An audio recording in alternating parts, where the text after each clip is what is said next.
एक बार फिर पीताम्बरा परिवार में आचार्य महेश शर्मा सभी साधकों का हार्दिक स्वागत करता है।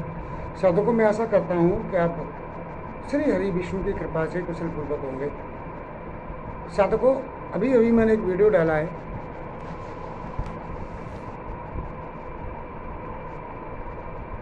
तो उस वीडियो में मैं आपसे सभी से यह निवेदन करता हूँ कि जितने भी साधक है या ईश्वर परायण व्यक्ति हैं, सत्पुरुष हैं, वो जो उसका अनुकरण करें, इसी तरह अनुकरण करें, अपने हृदय में वास करते हुए अनुकरण करें। और अब ये वीडियो मैं डालने जा रहा हूँ, गुरु भक्ति, गुरु दीक्षा के ऊपर। साधकों, अभी अभी कई मैसेज मेरे पास आए कि गुरु जी, गुरु दीक्षा का क्या नियम है, तो मैं आपको बता ही देता हूँ। साधकों देखो, साधकों, गुरु दीक्षा का कोई भी शुल्क नहीं है। गुरु दीक्षा निःशुल्क होती है, ये मान लीजिए आप। अब आपको कोई भी साधक मुझसे यार गुरु दीक्षा लेना चाहता है, तो जो मैं बता रहा हूँ उन नियमों का फॉलो करें। आप किसी अपने यहाँ से जो मुझसे दीक्षा लेना चाहता है, वो साधक 7 लोगों से कुछ चंदा या अनुदान इकट्ठा करें, मांग कर।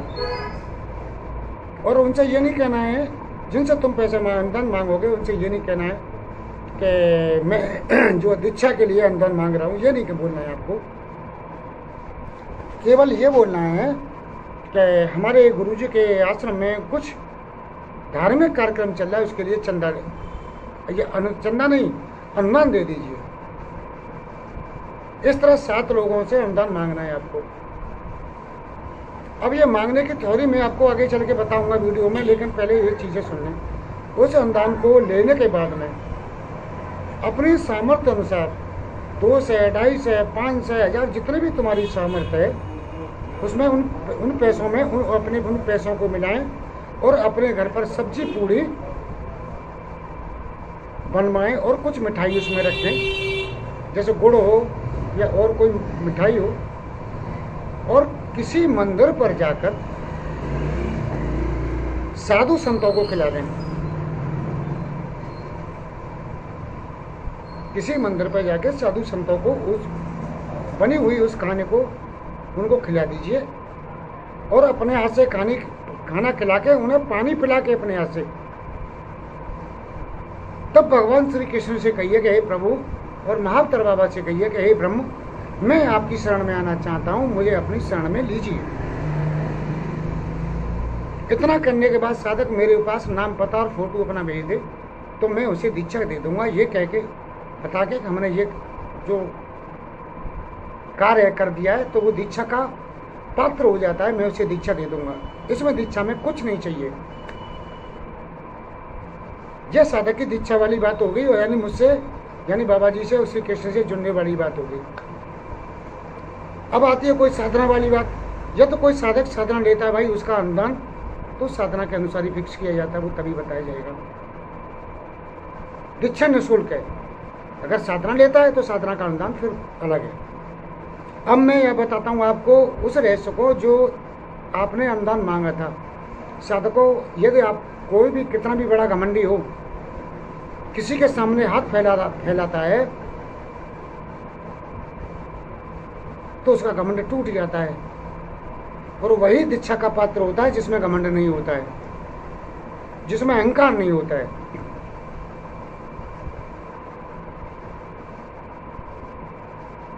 इसका मेन पर्पज ये है। नंबर 1, आप किसी के सामने हाथ फैलाओगे, भीख मांगोगे, तो आपका घमंड टूट जाएगा, चाहे आप कितने भी करोड़पति पैसे वाले हो।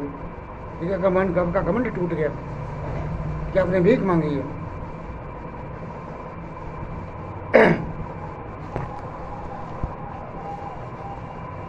दूसरी बात,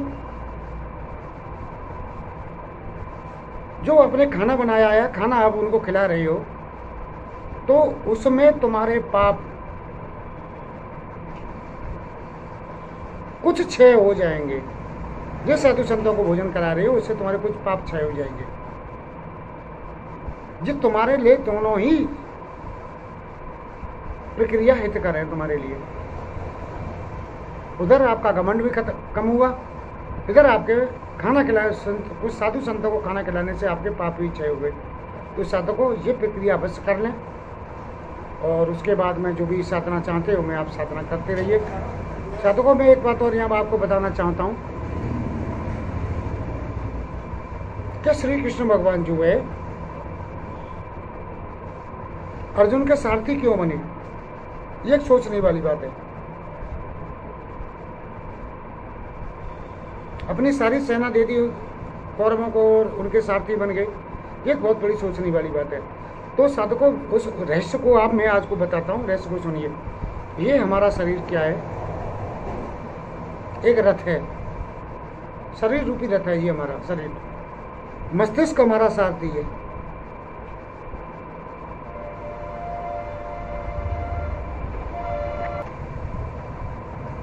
इंद्रियां हमारी लगाम है, इस रथ की इंद्रियां लगाम है,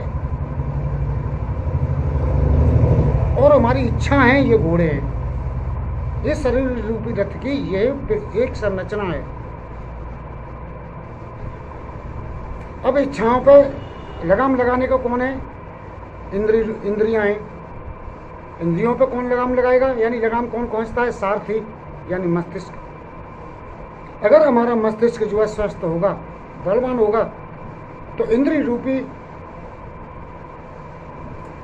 रूपी लगाम को खींचते हुए घोड़ों को सही दिशा की तरफ ले जाएगा। और ये मस्तिष्क ही हमारा यानी हमारा सारथी बेकार है, तो हमें गड्ढे में डाल देगा, हमें मरवा देगा।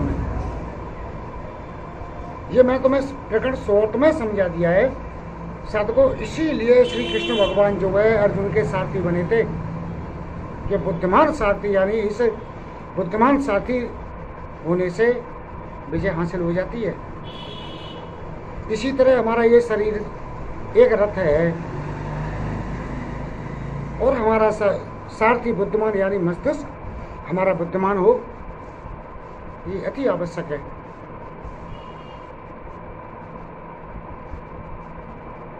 इसीलिए साधकों मैं फिर आपसे कहता हूँ कि इसको ध्यान योग के द्वारा पावरफुल बनाइए, भक्ति योग के द्वारा पावरफुल बनाइए इस मस्तिष्क को, यानी सारथी को पावरफुल बनाइए।